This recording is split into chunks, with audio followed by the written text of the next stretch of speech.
सिंहासनागता नित्यं पद्माश्रितकरद्वया शुभदास्तु सदा देवी स्कंदमाता यशस्विनी।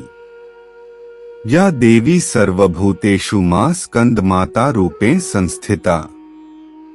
नमस्तस्यै नमस्तस्यै नमस्तस्यै नमो नमः।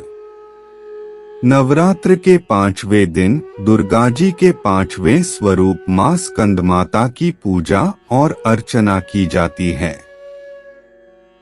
स्कंद शिव और पार्वती के दूसरे और षडानन अर्थात 6 मुख वाले पुत्र कार्तिकेय का एक नाम है। स्कंद की मां होने के कारण ही इनका नाम स्कंदमाता पड़ा। माना जाता है कि मां दुर्गा का यह रूप अपने भक्तों की सभी मनोकामनाओं की पूर्ति करता है और उन्हें मोक्ष का मार्ग दिखाता है।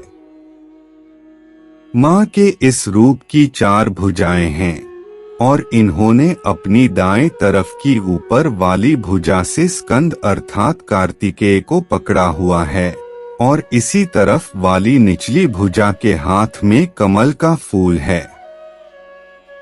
बाईं ओर की ऊपर वाली भुजा में वरद मुद्रा है और नीचे दूसरा श्वेत कमल का फूल है। सिंह इनका वाहन है। क्योंकि यह सूर्यमंडल की अधिष्ठात्री देवी हैं, इसलिए इनके चारों ओर सूर्य सदृश अलौकिक तेजोमय मंडल सा दिखाई देता है। माता का 5वां रूप शुभ्र अर्थात श्वेत है। सर्वदा कमल के आसन पर स्थित रहने के कारण इन्हें पद्मासना भी कहा जाता है। वात, पित्त, कफ जैसी बीमारियों से पीड़ित व्यक्ति को स्कंदमाता की पूजा करनी चाहिए और माता को अलसी चढ़ाकर प्रसाद में रूप में ग्रहण करना चाहिए।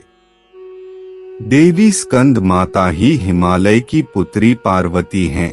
इन्हें ही माहेश्वरी और गौरी के नाम से जाना जाता है। यह पर्वत राज की पुत्री होने से पार्वती कहलाती हैं।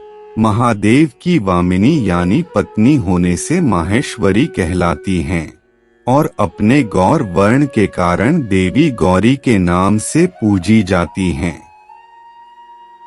माता को अपने पुत्र से अधिक प्रेम है, अतः मां को अपने पुत्र के नाम के साथ संबोधित किया जाना अच्छा लगता है।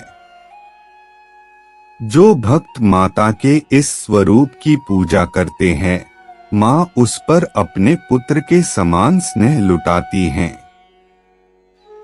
मां स्कंदमाता की पूजा में देवी को केले का भोग लगाएं। बुद्धिबल वृद्धि के लिए देवी स्कंदमाता पर 6 इलायची चढ़ाकर सेवन करें।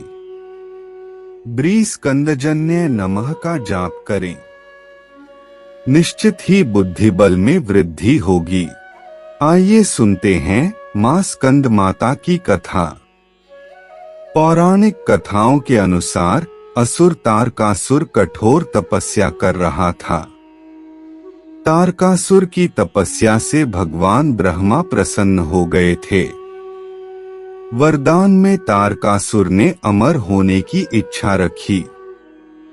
यह सुनकर भगवान ब्रह्मा ने उसे बताया कि इस धरती पर जिसने जन्म लिया है उसकी मृत्यु निश्चित है, कोई अमर नहीं हो सकता है।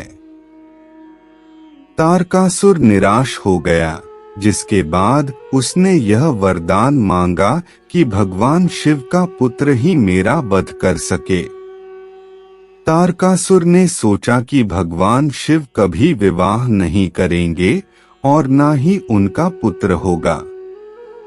तारकासुर यह वरदान प्राप्त करने के बाद लोगों पर अत्याचार करने लगा। उसका आतंक बहुत बढ़ गया था। तारकासुर का अंत कोई नहीं कर सकता था, क्योंकि भगवान शिव के पुत्र कार्तिकेय के हाथों की उसका अंत संभव था। तंग आकर सभी देवता भगवान शिव से मदद मांगने लगे। तारकासुर का वध करने के लिए भगवान शिव ने माता पार्वती से विवाह किया।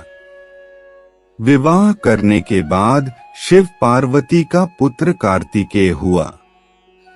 ऐसे में मां पार्वती ने अपने पुत्र स्कंद यानी कार्तिकेय को युद्ध के लिए प्रशिक्षित करने के लिए स्कंदमाता का रूप धारण किया।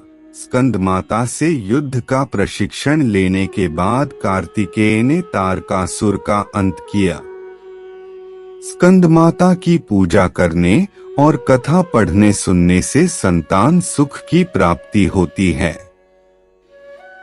स्कंदमाता की कृपा से मूढ़ भी ज्ञानी हो जाता है।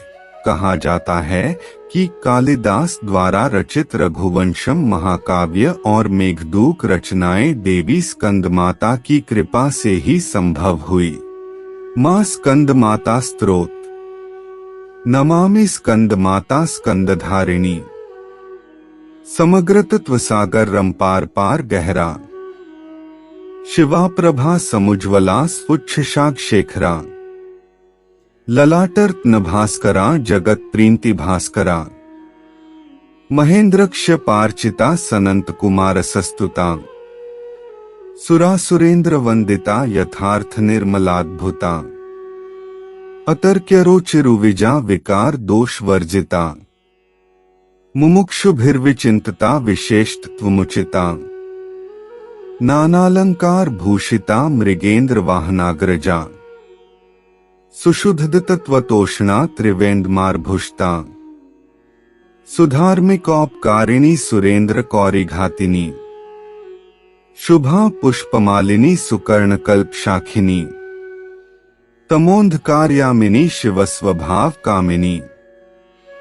सहस्त्र सूर्यराजिका धनज जोगकारिका। सुशुद्ध काल कंदला सुभड़ वृंदमजुल्ला। प्रजायिनी प्रजावती नमामि मातरं सती। स्वकर्मकारिणी गति हरिप्रयाच पार्वती।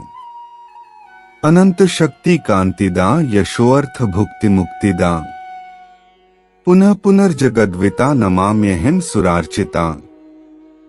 जयेश्वरी त्रिलोचने प्रसीद देवी पाहि मां। बोलो देवी भगवती मां स्कंदमाता की जय।